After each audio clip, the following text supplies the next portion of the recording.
So, today let's talk about my Smith of Kitava warrior with the Ancestral Totems in Dawn of the Hunt 0.2 patch. So let's jump into the character. So currently it's level 71, I'm sitting in the hideout, and let me tell my experience about how it was leveling and transitioning into the maps. So I transitioned to the Smith of Kitava approximately around at level 59. So, and this is me fighting with the totems. So this was actually the first boss which I was fighting using my totems. Is it bad or no? I think it's decent, right? I thought it will be like real disaster to fight this boss with the totems, but actually, look, it's fairly easy, I think. Yeah. So now let's check my gear. Now that I finished the story, all 3 acts in the cruel difficulty. So let's start with the maces. So in the second set of weapons, currently I'm not able to use the Giant's Blood, so I'm still using one-handed maces. So I have +4 level of all melee skills in both slots, so those are my secondary maces when I put the totems down. Primary mace, like, it doesn't matter what you have currently. So I have some random stats while I was making my this perfect strike build. So helm, just like a bunch of armor, life, preferably strength, fire resistance. Shield, you want as much block chance as you can get, so I think over 40 would be like perfect. Then of course again resists, and maybe if you can squeeze in life as well. So amulet, I guess it's important to get at least +2 level of all melee skills. So I have that. Other rolls is trash, I would say. So I'm using the Smith of Kitava Ascendancy, so I'm using the white chest. Currently I don't have this ornate plate with implicit of life regen, so it will be at level 70 something when you can actually drop it. So currently just heavy plate with 2 soul cores for the chaos resist. Belt. So belt is pretty important because you want to scale the max fire resistance. So I was lucky. I'm playing in hardcore solo self-found.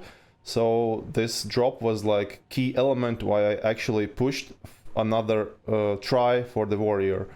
And yeah, belt gives you max fire resistance and maximum is 5. So I rolled 4. Then some fire resist and strength as well. Unfortunately, I got only 2 charm slots. Gloves, again, you want life, strength, fire resistance, and boots, of course, movement speed, life, and some resists. I got like really lucky into the second map, and I dropped these boots, and I was able to slam the life with my exalted slam. Rings, again, life, fire resistance as much as you can, maybe some chaos resistance, and of course also perfectly would be some attributes like strength. And the same for the second ring. Yeah, again, life, resistances, and attributes. So, regarding the passive skill tree, so this is the current tree for me at level 71. So basically what I did, I took the attribute nodes and I set for weapon set 2 all the totem clusters. So this cluster is set to weapon set 2, this cluster is also set to weapon set 2, and this small one, and this as well.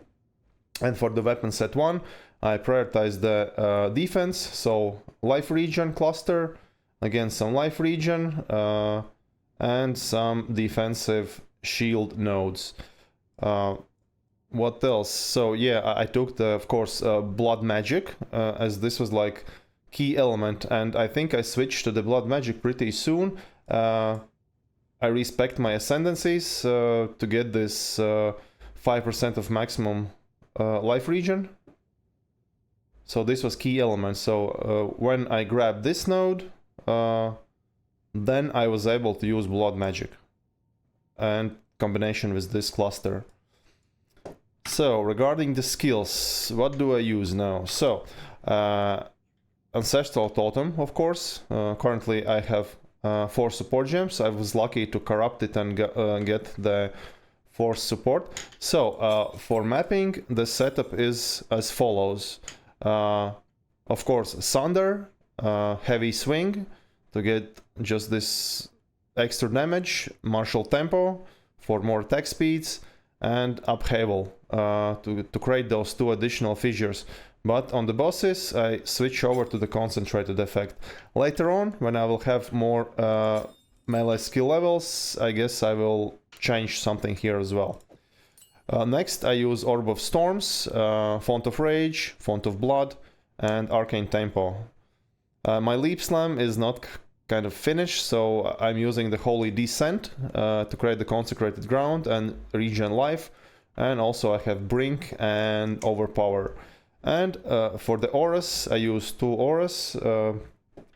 So Time of Need, together with Fast Forward to heal more often. And Overwhelming Presence, together with Vitality and Herbalism. So you don't need actually any spirit on your gear. When you will finish the story, you will have just enough spirit to get both auras and also supplement them with these support gems. And that's it basically. So let's jump into the tier 1 or 2 map. I will just show you how it feels with the current state. And if I switch to the weapon set 2, so I'm placing the totems level 24. It's like really low actually. The base level is 14 for my gems. So I still haven't upgraded these as well. So yeah, mapping is like rather slow. So let me show you how it looks like in the map. I still need to be like really careful, and I'm not trying to rush in. So I take my time, I place my totems, I try to regen. So I can still easily at this point die. As my strength is 342, I have resistances pretty high. So I still don't have cold and lightning resistance at the level of fire resistance. That is because I dropped the Forge in Flames in favor of Smith Masterworks. So I was able to get this regen, and I was able to use the blood magic. So overall, I imagine if you will have like pretty high level of the totems, damage for the rares will be as well pretty good.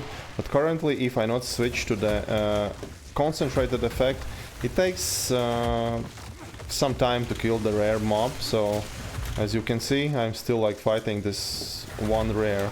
Let me show you on another one. So here is the next rare. Oh damn, it's the same type. As you can see, damage is okay, but for the single targets I'm still like little bit lacking the damage. It's playable, but of course, yeah, for the sake of quality of life, you want a few more levels to your totems.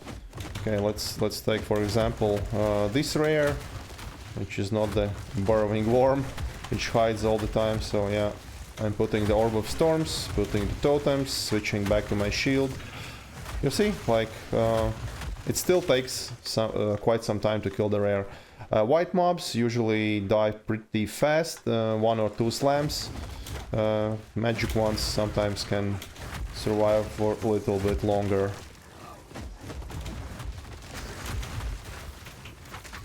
And as you can see, I'm still taking some damage, so I'm not feeling like really tanky.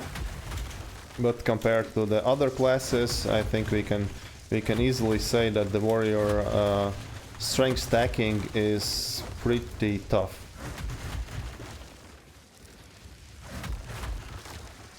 So one more rare. Here's another rare. So let's try to showcase the power, killing power for the rares. So I just placed totem.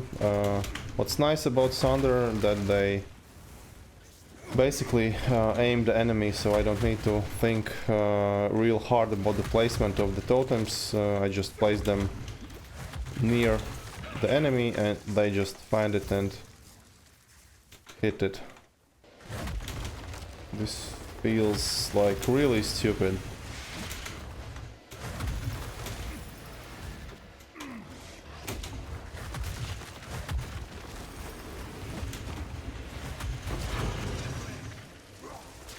There we go. So it's not definitely like easy, but yeah, you can map at this early stage with the Ancestral Totems as well.